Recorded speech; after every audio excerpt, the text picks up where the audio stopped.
Hello everyone, my name is Nick and welcome if you're new. Today I'm going to show you guys step by step how I crafted this terrarium. So part of my job as the houseplant expert at Urban Jungle is to craft, build, and care for the terrariums, and I'm doing it almost every day. So I feel like I have a few tips and tricks to share, so I would love to share with you guys how I make them. Before we start with the actual build, I just want to share with you guys the materials that we're going to need. So of course we're going to need our terrarium plants as well as our glass container. So today I'm just using a standard fish bowl. Then I also have some soil, some horticultural charcoal, some stones. I have a few different types of stones, some for decoration on top and some for the faux drainage on bottom. And I also have some moss for decoration. As for tools, I'm just using a spoon because that is the easiest thing when it comes to dealing with small spaces. Then I also have a spray bottle, which we'll see where that comes into play later. So to get started, I just wanted to talk about the terrarium plants. So you can see in here I have painstakingly picked up the terrarium plants I'm going to use for today. So right here is a foxtail fern. This is a type of Acacia, or it's similar to an African violet. It's a Gesneriad. And then down here is a Paeonia pulchra, or I think they call it like watermelon begonia vine. But there are a bunch of wonderful plants for terrariums. So I'm choosing these ones today because these ones all like to stay relatively on the moist side. So this is something you're going to need to think about when you're picking your plants for your terrarium. So you want to stick with plants that like similar care. So these ones right here are ones that like middle of the spectrum light, and then they also like to stay like relatively moist. So that's something you just think about if you're making a terrarium with, say, peperomias, which like to be rather dry on the bottom. You wouldn't want to mix a fern or something that's like a fern with a peperomia because they would not do very well together. One of them, either the foxtail fern would dry up or the peperomia would rot. So just a few things to keep in mind. You really gotta keep those into play. So besides these three right here, some other plants that I think work really wonderfully for terrariums are plants like pileas. So Pilea glauca is a really wonderful one, as well as Pilea caderii. And then probably the most wonderful plant for terrariums that I like in the Pilea genus is Pilea DEPRESSA. That one is just one that spreads like wildfire. And then also I mentioned peperomias, so Peperomia prostrata is a great creeper for terrariums. There's also ones like the Peperomia caparatas that are a little bit more thin, so they prefer the higher humidity that you provide in a terrarium. So there's just a few other examples besides the ones I have here today. But before we get started, or to get started, I'm just going to pull out my plants because they are going to have to come out first and foremost. I'm going to dump out that little bit of soil that is left in there. Alrighty, we are ready to get started. So, what I like to do first is, it's really important to have some charcoal in the bottom of this because, as we know, this is an enclosed container, so there is no way for the water to escape. So if the water is going to be sitting down on the bottom, we really want to keep that clean, so we're going to add some charcoal. However, I don't think it's very visually pleasing to see the charcoal on the bottom of the terrarium. I like to see the stones personally. So my little trick is I get these little 2-inch pots right here and I cut the bottom off with an X-Acto knife or scissors, whatever you got. And I'm going to place it in the bottom of the terrarium right here, right in the center. I'm going to get my horticultural charcoal and I'm going to just spoon it in there.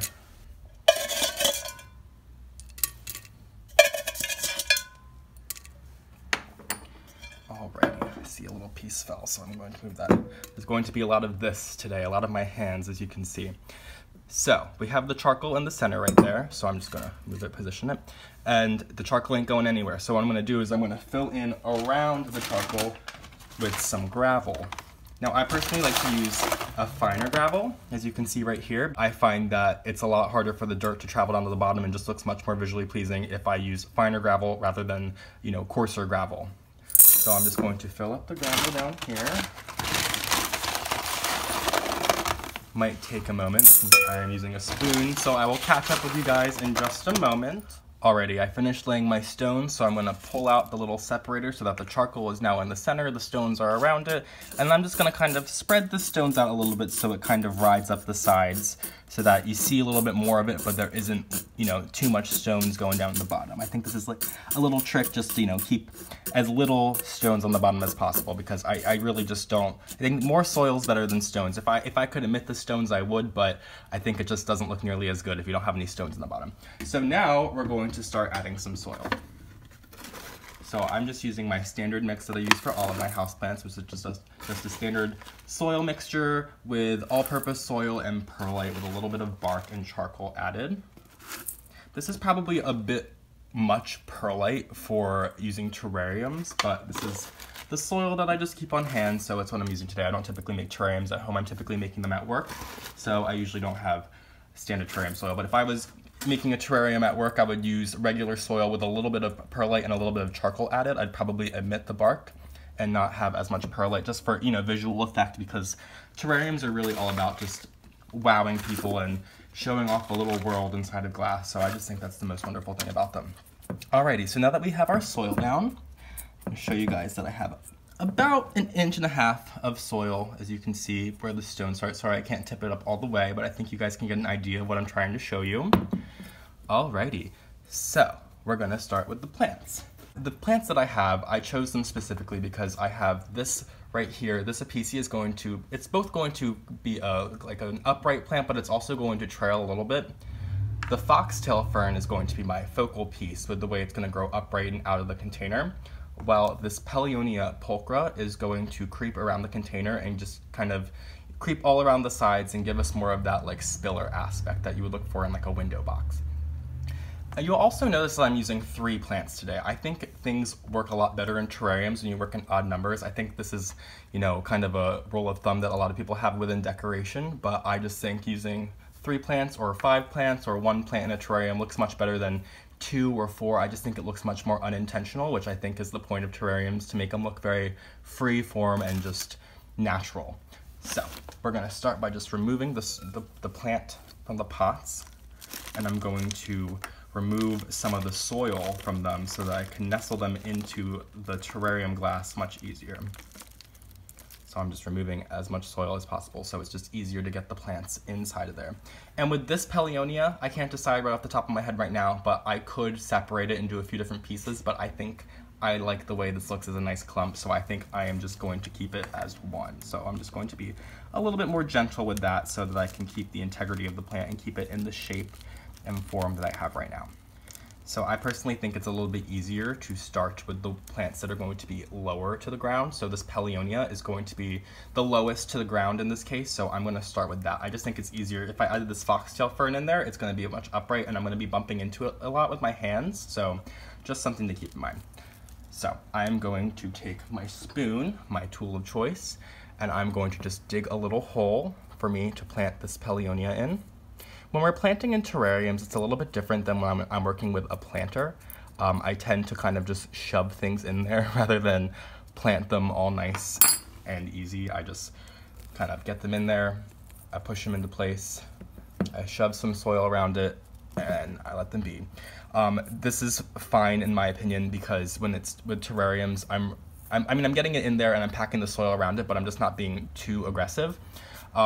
We're not messing with them. They're kind of just staying in place, other than like our plants that were kind of moving around, and if there was something that wasn't completely in the pot, it might kind of fall out or tip over.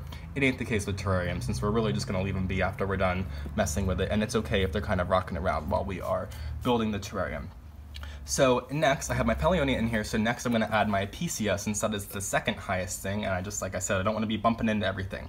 So I think I really like the way the Apicia would look in this little nook right here, next to the Paulownia. So once again, I'm just going to dig a little hole with my spoon, a little deeper. I'm gonna get my Apicia in there, and the Apicia's flower, so that's gonna be a really nice addition to this terrarium down the line when this guy decides to put up some flowers for me, if it makes it. Some things are kind of trial and error with terrariums. People might have talked about this in the past, but I find with my terrariums at work, sometimes some plants just don't work well together. You might not nail it on the first try, so if one plant dies, it's no worry. You can just easily replace it with a new plant and make your terrarium look even more fabulous. Alrighty, so now our Apicia is in there. Sorry, kind of hard to see the whole thing. But of course, since we're working in 3s, right over here in this area is where I'm gonna put my foxtail fern. So these roots are a little bit more aggressive. I'm gonna have to dig a little bit of a deeper hole for this one. I'm gonna keep my spoon right around there so I can get the foxtail in, shove it down a little bit, and then let that soil go back on top. So, here we are. We have our terrarium very roughly put together. I still gotta get in there and cover a little bit more of these foxtail roots.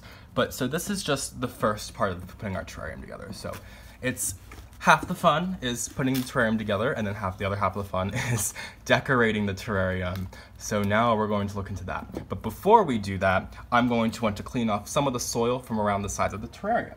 So that's where I'm going to take my spray bottle, and on a fine mist setting, I'm going to kind of just spray around the edges of the terrarium glass so I can get the soil to kind of just, you know, work its way down with the water. Alternatively, you could use a brush, like a little paint brush or something along those lines that's clean. That would definitely work very, very well, but I just find it's easier for me to just go in there and spray with the spray bottle, just go around in a quick circle, take care of everything I need to. Alrighty, so now we are back and we are going to add some decoration. So I have with me a few different types of moss. So I have my favorite types to work with, which is this pillow moss right here, which just really adds some really nice depth and life to a terrarium. This one has a few of the little like seed potty things coming off, while I have some pieces that are mostly without the seed potty thingies. I don't know if it's actually the seed pods. This is preserved moss, by the way, so it's not alive, it just looks alive. And then I have sheet moss, which is probably the most common type of moss that you're going to be using in terrariums. This is a really nice type of sheet moss. Not trying to poop on any brands, but I really dislike the brand Super Moss. I think their moss is just absolute crap. No hard feelings Super Moss. It's a little too generic and boring and fake looking for me. This moss right here, I get it from a retailer that I buy from my work, Urban Jungle, and it's just really wonderful. It looks alive. People are always thinking it's alive when they buy it at work, so really big fan. And I'm also going to use, I have some more decorative stones over here. They're just, sorry, a bit larger, a little bit more decorative. I think they work better for the top. Sometimes I like to even add some bark, like orchid bark into the top. I think it really gives some life. If I'm working with larger terrariums, I really love to put like pieces of driftwood in there. Larger stones are fantastic, and I love using air plants in terrarium, and I even like to glue air plants to driftwood in terrarium, so that's the topic for another day. This is more of a basic terrarium, if you will, so we'll talk about that in the future. We'll do a more advanced terrarium in the future, but right now we're just gonna go willy-nilly with the decorations. So I really like to get the sheet moss, or I'm sorry, the pillow moss, and that usually is quite rounded. So I usually like to find a nice spot in the terrarium to kind of just nestle that piece of pillow moss in. And I think that's gonna be a really great way to start out the decorating. And then from there, I usually like to add some sheet moss. So I'm gonna take some of my sheet moss, kind of fluff it up a little bit, just to, you know, give it some life. And then I'm gonna go behind there and just kind of shove this sheet moss, and I'm gonna have to move this apicia. And you know, while you're doing this, it's sometimes plants can come out of place. It's a-okay, it's what happens. You just push them back into place. Like I said, typically when we're doing terrariums, we're not messing with them the way that we're messing with our houseplants, so it's a lot easier to just keep them in check. So really we're just gonna work around the space. Now that I added some moss, I'm gonna take some of my stones and use my spoon, my favorite tool. And we're gonna just get in there on the side and kind of drop them in a little bit more.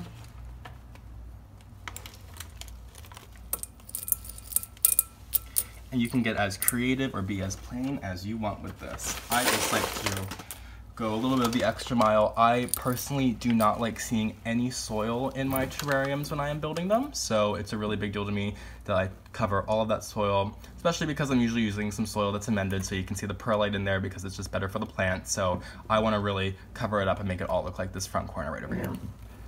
So I'm just going to continue around. I'm going to get a little bit more this pillow moss right here, and I'm going to break a little piece off. I have this nice fluffy piece right here. I'm gonna go back behind the apicia, shove it into place. And so I find this pillow moss, I know there's so many different types of preserved moss. These are just the two that I'm using here today. But I really adore the pillow moss because it has some height to it, and it really just has so much life to it. It really just adds so much life to terrariums. And then as for the sheet moss, I really like it because I can really just kind of, it's really malleable. I can just kind of take it, I can get behind this Paleonia in here.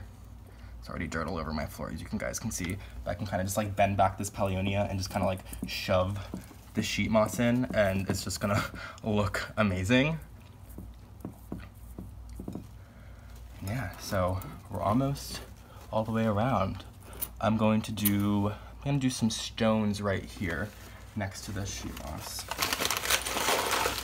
You guys could use little figures in here if you got kids or if you're creative. There's nothing wrong with being creative. People like to use like little gnomes and little mushrooms and stuff. I personally like to keep my terrariums a little bit more on the realistic side, but you know, the world is your oyster, so do whatever suits you and your plant family. Alrighty, so I'm going to do just a little bit more stones. And then I think I'm just going to do a little bit more of the sheet moss behind the Paulownia right here. It's a really nice piece of sheet moss right here. You know you're getting older when you get excited about sheet moss. I mean, and plants in general, but I'm still young and got a lot of age to me, but hey, this sheet moss is just very exciting. Okay, so we're pretty much done. I have a little bit of space in the center, right in the dead center. So I'm going to take a nice little piece of that sheet moss, kind of fluff it up a little bit higher so it's got some height to it, and I'm going to just get in there. And there we go.